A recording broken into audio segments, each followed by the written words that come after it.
Welcome back, sports fans. After a long layoff, Off the Top Sports Talk is back. Everyone's favorite co-host, Mighty Mike Sperber, is currently taking the car sales world by storm and is unable to be with us tonight, but looks forward to joining us in the near future.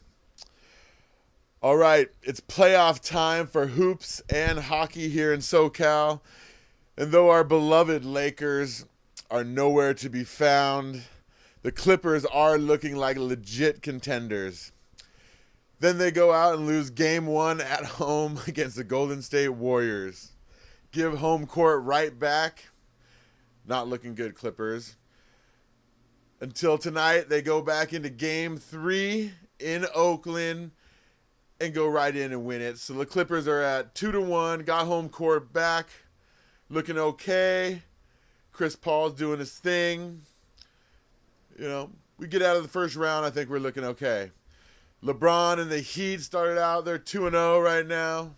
San Antonio is 1-1. OKC is struggling. They're 1-2 against Memphis right now. But so far, the biggest shock of the NBA playoffs would have to be Portland Trail Blazers going into Houston and just smacking them and going up 2-0 behind LaMarcus Aldridge, 46 points and 43 points back-to-back games. The Pacers also are looking very pedestrian, from dominating during the regular season to 1-2 against the lowly Atlanta Hawks and looking like they can barely score. Hockey time are all we care about in SoCal. Is both our teams made it. The Ducks came in, started off the way they should, 2-0. They go back to Dallas and lose 2 in a row. So coming into the fifth game back into Anaheim, the Ducks got 2 games to win out of 3. That's what they need. Kings fans haven't had much to cheer about this playoffs. Coming into tonight, they were 0-3 against the San Jose Sharks. In their fourth game at home tonight, the Kings came out and showed that they weren't just going to fold it up. They won 5-2. They're going back to San Jose, having to win 3 in a row. It's been done before, but it's not looking like it's going to be easy, Kings. Need to step up. All right. Baseball is just getting here. We're not going to go too far into it. The Angels have shown us so far that the offense is looking pretty good. Pujols is doing his thing. Trout is doing his thing again. But we have no bullpen, and without a bullpen, it doesn't look like the Angels are going to be going far this year. Sorry, Halo fans. Not looking good. The Dodgers, however, are in first place right now, but almost no one can see it unless you go out to your sports bar or you get lucky enough to have whatever cable station it is that has them right now. I know I don't get them.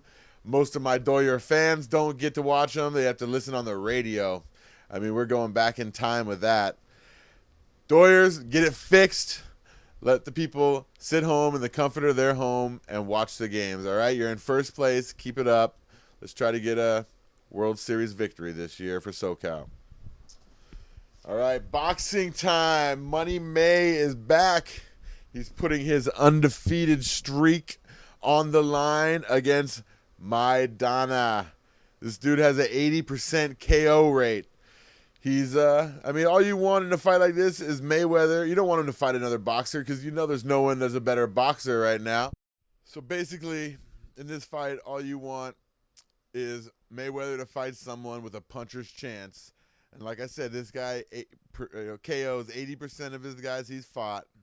He's never fought anyone like Mayweather, but he has the power to knock him out, and that's all you want to see.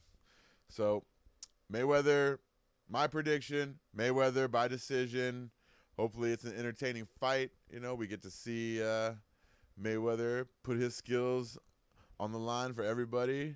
He's trying to catch Rocky Marciano, 49-0. Let's see if he's got it. All right. And last but not least, we've had some pretty good UFC cards lately. Last week we had the free card on Fox. The main event was Travis Browne versus Verdum. It was for the winner is gonna fight Cain Velasquez next. Vegas broke this down as Travis Browne being about a 2.5-1 favorite over Fabricio Verdum. I know I personally put a little bit of action on Travis Browne. I thought he would dominate the fight standing up. Verdum is the skilled jiu-jitsu guy, the master of jiu-jitsu. If it got to the ground, I knew it was going to be trouble. And surprisingly, Verdum dominated the fight everywhere it went. On the ground, he was better on the feet. He won at least 4 of the rounds, if not all 5, depending on what judge you're looking at.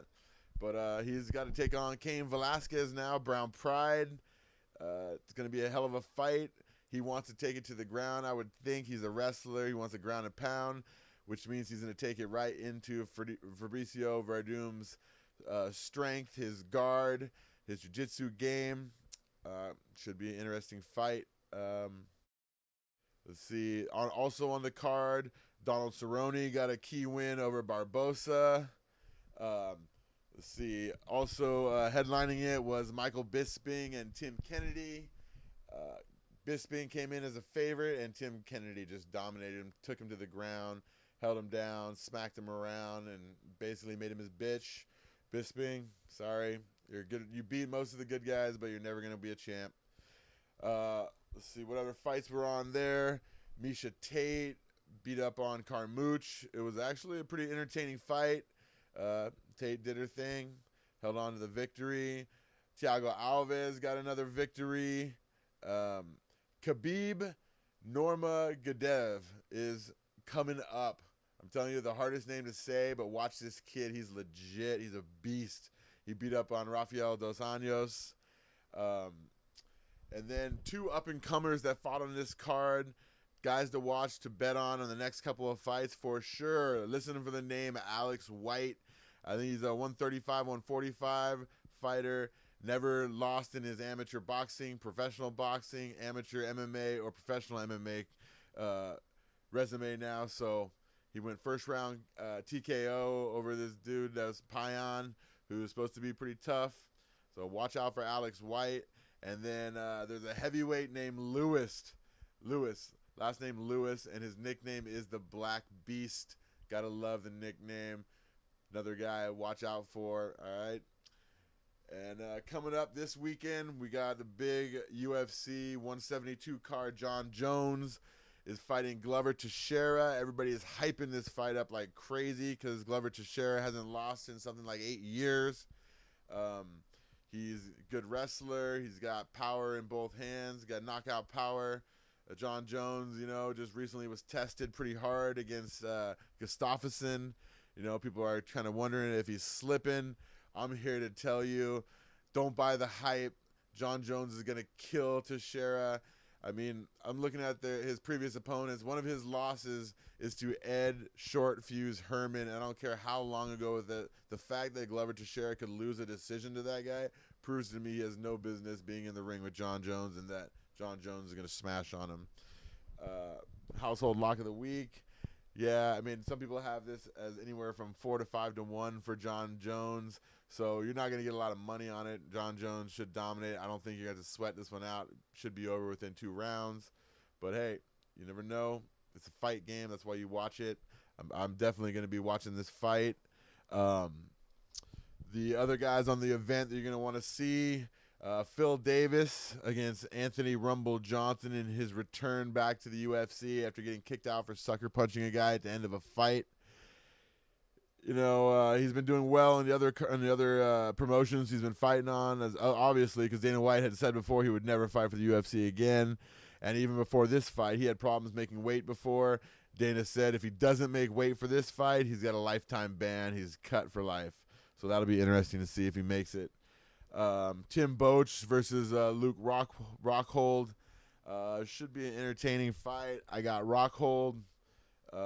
Jim Miller versus Yancy Medeiros. I'm not the biggest Jim Miller fan. To me, he's kind of boring, so I would look for the upset in this fight. But those are the only big-time fights. I think Joseph Benvenides is also fighting. He's fun to watch. He should dominate. And, yeah, it's good to be back here on Off the Top Sports Talk. Can't wait to bring in some more guest hosts and some new athletes and some speakers to talk to you guys. That's about it. It's good to be back.